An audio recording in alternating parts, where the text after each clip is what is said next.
এমন একটা দৃশ্য দেখে কি ভাবা যায়? ভাবনায় যাই আসুক, ছবিটা নির্মল।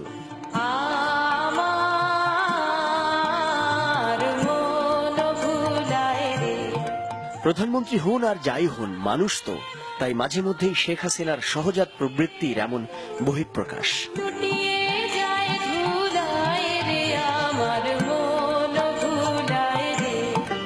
সরকারের শীর্ষ ব্যক্তি হিসেবে প্রতিটা মুহূর্তে বুলেট প্রুফ গাড়ি আর নিরাপত্তার কড়াকড়িতে হারিয়ে যায় জীবনের কত না সাদা আহ্লাদ।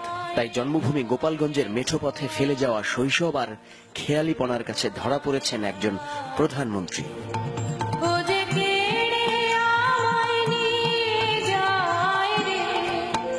ভ্যানে চড়ে গ্রাম বেড়ানোতে শেখ হাসিনার অনুভূতিটা যতই ব্যতিক্রম হোক, প্রধানমন্ত্রীকে যাত্রী হিসেবে পাওয়ার অবিশ্বাস্য অভিজ্ঞতাটা ভ্যান চালকেরই। বলতেছে, তুমি ভ্যান চালাও? পরে আমি বলছি, জি আমি ভ্যান চালাই আপা। পরে বললো যে তোমার সব ভ্যান ইঞ্জিল হয়ে গেছে? পরে আমি বললাম, জি আপা সব ভ্যান ইঞ্জিল হয়ে গেছে।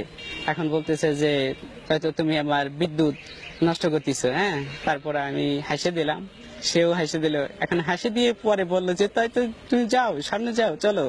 তারপরে আমি সামনে আস্তে আস্তে ঘুরলাম। টুঙ্গিপাড়া উপজেলার পাটগাতি সদরপাড়া গ্রামে এখন সবার মধ্যমণি ইমাম শেখ।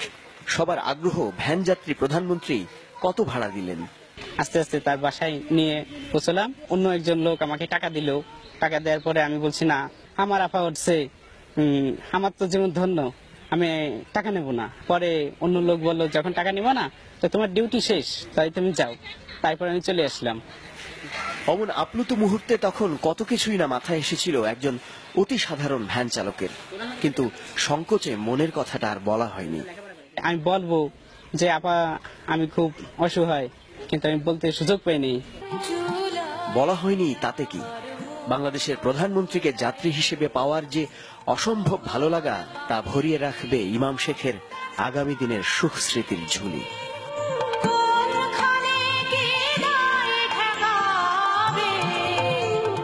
মাকসুদুন নবী, চ্যানেল 24।